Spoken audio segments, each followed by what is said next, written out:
Good morning.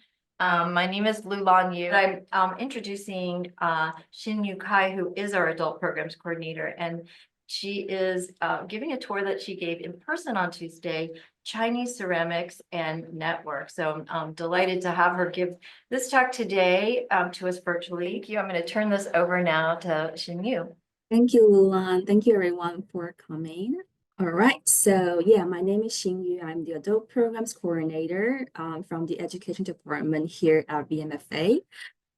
So yes, I am the main coordinator for 330s in general and also other adult programs. But today I'm very honored to actually be a speaker and lead this program to talk about 3 ceramic pieces from our Chinese collections in the museum. And we are also celebrating the Asian Americans and Pacific Islanders Heritage Month in May. So it's a great opportunity for us to learn about some Chinese art pieces together. And if you have any questions or comments, you can just use the Q&A box and we can all discuss them together. So the topic I choose for today is Chinese ceramics and networks. So I really wish to explore with all of you how we can see different culture exchanges and trade networks by looking at some very iconic pieces of Chinese ceramics from different stages in the history. So before we start to look at our art objects, I wanted to talk very briefly about the concept of Chinese ceramics. So the Chinese name for ceramics has 2 characters, Tao and Ci. And there are actually 2 different subtypes of ceramics. So Tao can be loosely translated to like potteries or earthware, and they're made from clay and fired from a lower level of temperature. So the Tao products would be more coarse and porous, and it also has a longer history. So since the Neolithic period, people in China have already begun to make some sort of Tao pieces. And Ci can be translated to like porcelain or china with the lowercase of c. On the other hand, they're made from more refined type of clay and fired with a higher temperature. So the Ci products we see would be more smooth and translucent, and many of them are also glazed with more colorful patterns and layers. So from Tao and Ci, we can see there are differences and also developments and evolutions in materials, techniques, patterns used on the ceramic products. So today I really wanted to look at the perspectives of trade and exchange activities in Asian China and beyond that by looking at 3 ceramic pieces.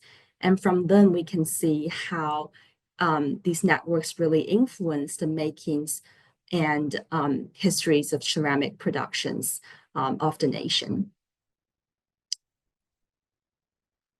So the first object today is this jar from the Neolithic period, so more than 4,000, 5,000 years ago. It was excavated from a northwestern region of China. Now we call it the Banshan culture phase or culture region. So it is a relatively big jar. We can see it has a bigger body, and to the top, it also has a thinner neck and also the 2 little handles here. So the making of this type of jar was not very easy, really, considering the time they were made. We believe that this type of jar is really handmade by the people, gradually from the bottom to the top to make this, this shape. And this jar was also used as a container to store food, grains, or water. And it might also be used as a funeral product to be buried with, to be buried in the tombs with the deceased members in the community. And another very iconic feature of this jar is this very colorful pattern on it. So we see there's this wavy-like pattern on the upper part of the body, and also there are the zigzags and crossing patterns on the top. And there are also 2 colors being used here, so the black color and a dark red color. This actually gives us the hint of what materials was used to paint this color. So the black color would come from the metallic element of magnesium, and the red would come from iron. And this kind of two-color pottery was also quite rare to see during the Neolithic period, because being able to produce the pigment and materials for two colors instead of just one was also it was also quite difficult. So a lot of the potteries at that time in China or in other parts of the world might just have one color or without any colors.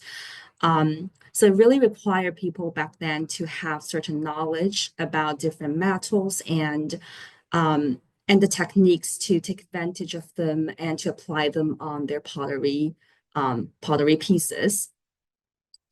And this kind of pattern is also a very standardized or universal motif in the Banshan culture region.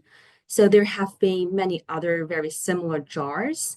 They might have different sizes or shapes, but they were all painted with this repeated style of this black and red motif. And if you try to imagine a overlook perspective of looking at this jar, like a top-down perspective, you will see that this wavy pattern can actually be connected into a holistic circle. I have a picture on the next slide. It's not from this pottery, but it's something from an online documentary. So you can see that it can be connected to a rain.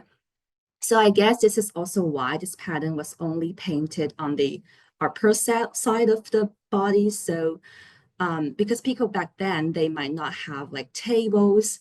They would just put the jars on the ground or buried in the tombs. So this kind of top-down perspective would be a very commonly used perspective for people to looking at these kind of designs. And this wavy pattern definitely reminds people of the waves and waters, and the crossing patterns is also similar to a fishing net. So it's very connected to the lifestyles and natural environments of the Banshan community back then. So it's a very naturalistic style. So with that all being said, this pattern is definitely not a very incidental case, but really something that was very carefully being designed to this jar by the people even 5,000 years ago. And as I said before, the Banshan culture region is located in the northwestern part of China. So here in the yellow circle, so you can see it is by the Yellow River Valley. And even since then, there have been some trade activities and communications between the Banshan people and other regions in China, and including those in the east part, so really down to the Yellow Valley. So we do see this similar kind of motif, this black and red design on the pottery pieces in other parts of the nation. So it really got dispersed and transmitted to other regions and influenced the pottery making histories in China. And here is another image of it, so you can have a closer look of the patterns. So from this jar alone, we can get a lot of information from how the community lives in the Banshan culture region. So there might be a group of people who really master the production of the potteries like this because there are so many of them and they're all painted with a very standardized pattern. So it's like really being mass produced in the communities. And this pattern also indicated that people might share some sort of collective or communal spiritual belief systems. And there are also trade activities. People there do fishing, they have a sedentary lifestyle, they store the food, they store the grains, and there are also like funerals and other rituals. So we see a very dynamic community life and networks of the Banshan people just by looking at this jar 5,000 years ago. All right, then we can go to our second piece. The second piece I chose for today is this very iconic camel figurine from the Tang Dynasty. So we are now around 2,000 years later in the Tang Dynasty, also along the Silk Road. So it is largely believed that the Tang Dynasty is maybe the most open or diverse dynasties in Chinese imperial history, and is very closely related to this trade route of the Silk Road, which might be the most famous trade route, Asian trade routes across Asia far to the Europe. And here is also a map of the Silk Road during the Tang Dynasty. We can see it expands to Europe and some parts of Southeast Asia, South Asia as well. So the camels back then would be very, very important. It is the main mode of transportation along the Silk Road, especially when crossing the deserts in Central Asia. So there are many artworks in China that would honor and feature the camels, such as in paintings, statues, and even a lot of tomb arts. So the camels not only provide a very essential function as a transportation, but really like a spiritual companion with people along this very, very long, very heated trade route. And here I wanted to show you another example. It's from a museum back in China. So the Shanxi Historical Museum, which and it is where the Asian capital city of the Tang Dynasty was located as well. So we can see this is a tricolor glazed pottery statue, and this tricolor or three color is a very signature ceramic styles in the Tang Dynasty. And the three colors include brown, green, and white. So you can see here very obviously. And on the back of this camel, you can see a lot of people playing the musical instruments. So it also represents a very vivid, very dynamic life in the Tang Dynasty and also along the Silk Road. So people they play the music, they have some cultural and entertainment activities. So a very positive and vivid representation of the life there. And both of this piece and the piece we have, so the camel we have, they're all buried in the tombs. So we can also see it is a very important symbol. The camels is a very important symbol in Chinese cultures and people's afterlives. And our camel is not in this three-color style, but it is in a white glaze style of ceramics. But it is also very beautiful and very naturalistic.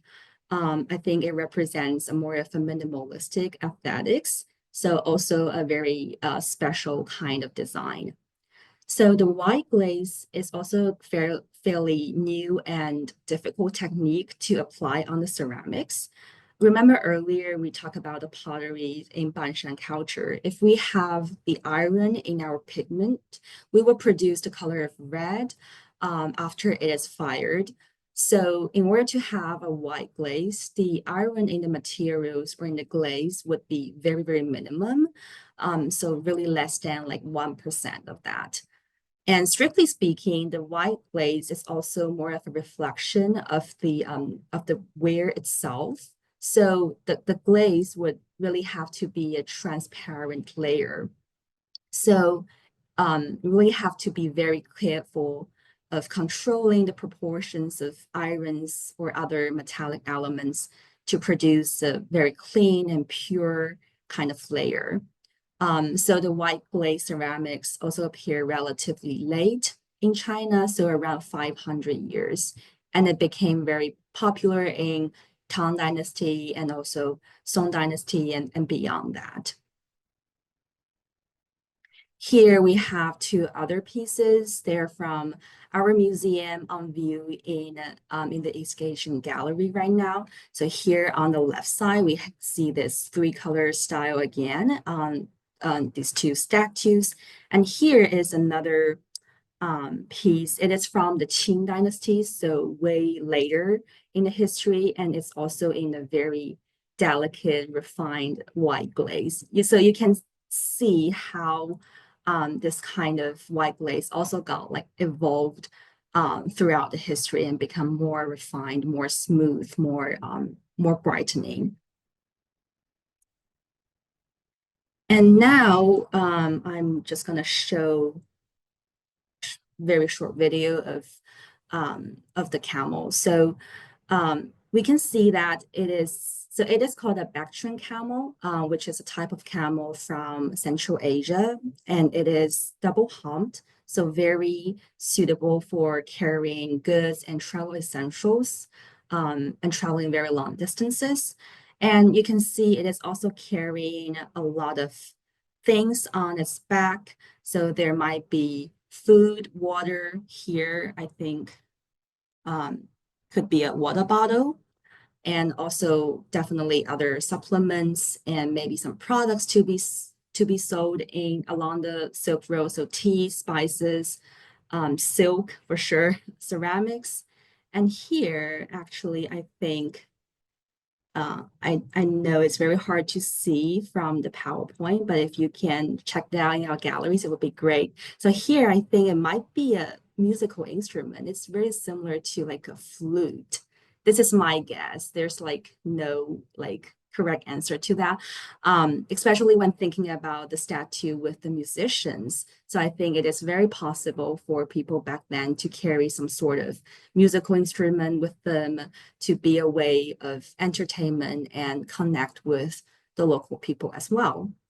So yeah, it's very interesting. Um, oops.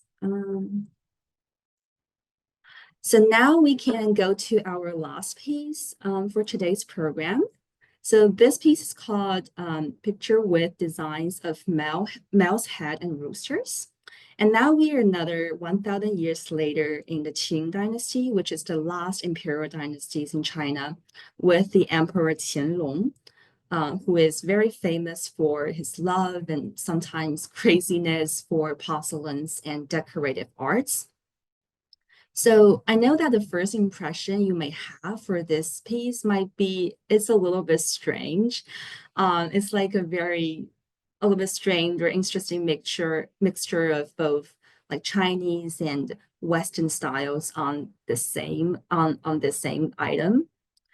So during the early period of the Qing dynasty, the ceramic industries in China also entered a time with a lot of technological developments and also a huge expansion in the foreign markets. So that include East, Southeast Asia, Middle East, and also Western Europe. And during this period of time, the imperial government, the emperors, were also very actively engaged in the ceramic industries. And this is also a time when we hear a lot about this imperial kings.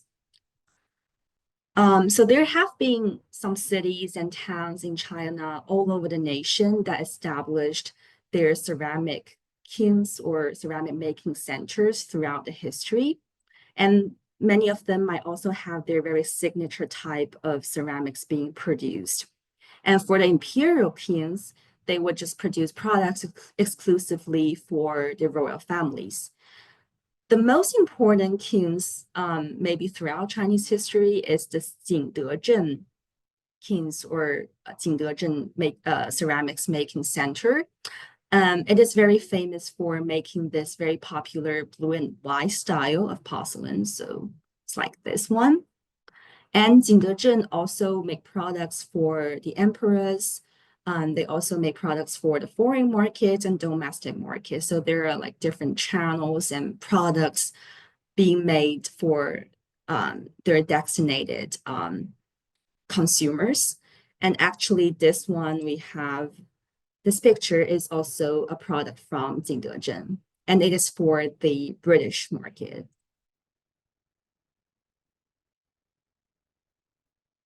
Sorry. And at the same time, there's also a huge fever or fanaticism in Chinese and Asian arts in West European countries. So we have some companies like the Dutch Indian company that would order and import a lot of Chinese porcelains to Europe. And here we see two blue and white porcelains, and they're both from Jingdezhen, the ceramics making center. But this one is for the European market. It's ordered by the Dutch Indian company. It's a drug jar, and you can see it has this blue and white design. And this one is a vase, but it's for the domestic or like the Chinese consumers. So we can see, although they're from the same place and also with the same blue and white style, they're still like very different. So we can see this very interesting comparison here.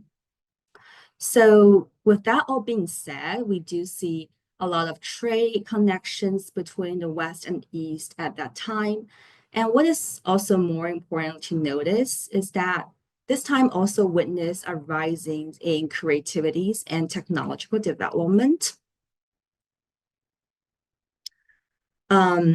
So a lot of these porcelain products are really trying or even experimenting a lot of different styles, materials, techniques onto the porcelains. So that is also why sometimes we see some weird or strange combinations of styles being used on the same item.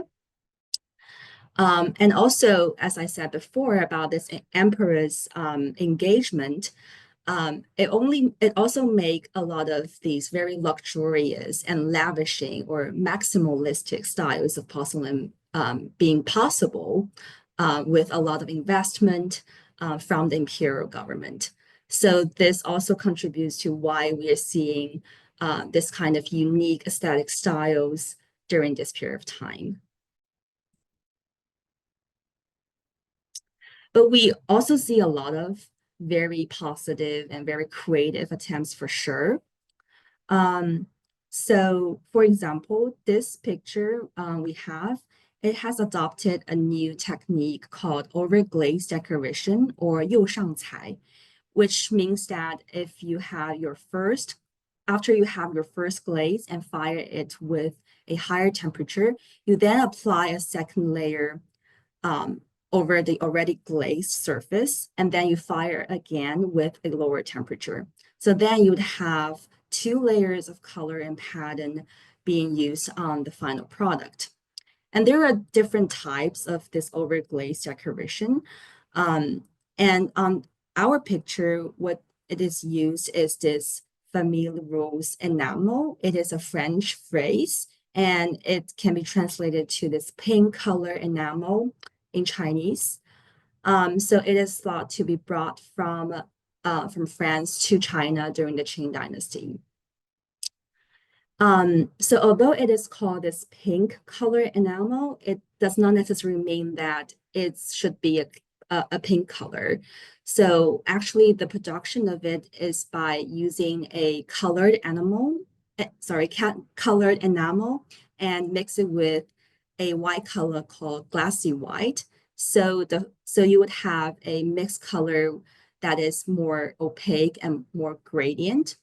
So here we can see on this flower, on the petals, you can see it is mixed with the red color and the glossy white. So it gives you this pink color, and it's gradually from red, pink to white. So it really gives you a gradation of the original color. And here we also see a purple flower with the same technique. And on the leaves of the flowers, we can also see this golden luster lines. So this is also being achieved by applying a second layer to the glazed surface. So with this overglaze decoration, we can have different color combinations and different patterns and elements being added on to our final pieces. So it's going to be more delicate, more refined, and having different styles being achieved here.